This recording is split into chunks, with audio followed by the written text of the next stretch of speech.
الحمد لله رب العالمين والصلاة والسلام على أشرف الأنبياء والمرسلين. maanta oo maalin axada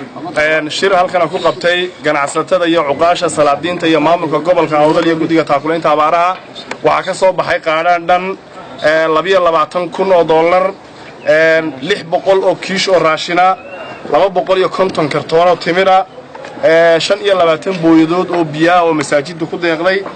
iyo 100 kartoon oo sharaaba intaas ka soo baxday shirkaasi waa wajigii koowaad ee qaadaan ururinta kuwa labaadna way ku xigi doonaan insha Allah waxaan ku soo dhaweyn doonaa guddoonka gobolka iyo salaadiinta السلام عليكم ورحمة الله وبركاته. والصلاة والسلام على سيدنا محمد وعلى آله وصحبه وسلم. سيد الله شيء وحسن شيء ما أنت هالكن هالكن هالدور وهالوقبتي كلن كي كوبات قارن أورنتا أبارها تذكر أبارها كسو تبالوبي بريء سومال لان كيمد هالكن الوقبتي واحد سوي من كنا ستدي ولما ودينكي صلادينتي هوينكي يا أورورادي برشة أورد ما تود بدن وحنا الله بلاوي ما أنت أوسر رسمي عن قلوني أورورنتي قارانكي وحيلوكي ما هنا واحد ضمبه يوسدي تذكر لو قابل لها ما عرفت يعني عاد لو قصور دوين لها وحيلوكا ما قريب لو قبل لها يا ما أنت بلاوانتي سيدا وحسن النوشي حكايونا قارانكا لشيء أيام ما أنت الأورورية وحنا الله بلنسيه هاي إن سيدنا بالله دحقلو أو تدوينها وحي عن قارانكا كيف قلنا ميل والبلوغ تاعو هذا كنا ستة هذا هواين كتاعي هذا شغالة دولة تاعي لما بين لو ديار جروبو وأنا وجهي كوبات قارانكا الأورورية وين تابع شيء وين ينص عندهم تهدي الله يرادو وحنا الآدي أدوكم هذا قلنا تدوينها ما أنت قارانكا أورورية كود دقي بان ومحضنقنا انت كلا dadweynaha kalena waxaan leenahay hal loo diyaar garoobo meel kastoo la joogo waa la soo maraya guddidu hadii la rabo shaqeynaysa hadii haweenka tahay hadii ragga tahayba hal loo diyaar garoobo mar labaad waxaan u mahadnaqnaa intii maanta qaaranka ku yaboohday inta kalena waxaan leenahay u diyaar garoobo wassalaamu calaykum waraxmatullaahi wabarakaatuh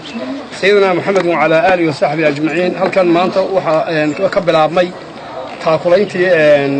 dadka tabaaloobay ama abaaroobay wajigii ugu horeeyay waad maqlayseen lacagta la yaboohay waad maqlayseen haddii waxaan ugu baaqaynaa dadka inta kale ee hadhay ma aha yani inta maanta waa intii maanta ugu horeysay ee timiday weey halkan gudoomiyuhu wuxuu gacanta ku hayaa liiskii ganacsatada ayuu gudoomiyaha deegaanku gacanta ku hayaa waxana haboon guddiga in loo yimaado oo qofka ganacsatadii intaan la oran isagu intaas lagu qoray aan la oranin inuu yimaado marka wajigii koobaad baa bilaabmay in laga hadhana maahay waa in maxay hayday arintaasi si aad loogu gunto halkan waxaan umada gobolka ku nool oo dhan u soo jeedinayaa gaar ahaan dadka jaadka cuna qof walba maalin bal wax yeeshaa inta cunayso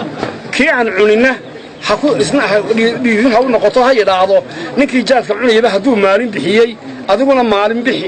ha yiraahdo waxa kale oo ogtihiin abaarta in haysaa waxa haysaa xoolaheennii oo idil dumarkeennii oo idil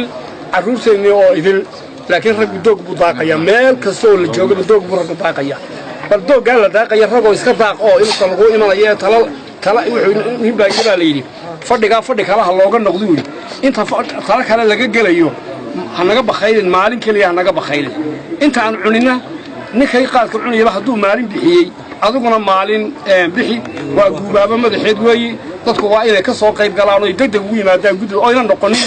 lacag cashuur laga ururinayo askari loo soo diro oo askariga ha yimaado loo oranayo aanay noqonin loo diri aanay noqonin qofku waa inuu sugu u yimaado guddiga meesha ay degan yihiin oo wax bixiyo salaamu calaykum waraxmatullaahi tacaala wabarakaatuh maanta waad arkaysaan dadkii reer Awdal waxay diyaar u yihiin inay abaal celiyaan oo u gurmadaan dadkii walaalahooda ka soo qaxay abaartu ka soo barakaysay bariga waxaan aad ugu mahad celinayaa jaamacadda Amuud iyo ganacsatadii iyo dawladda hoose ku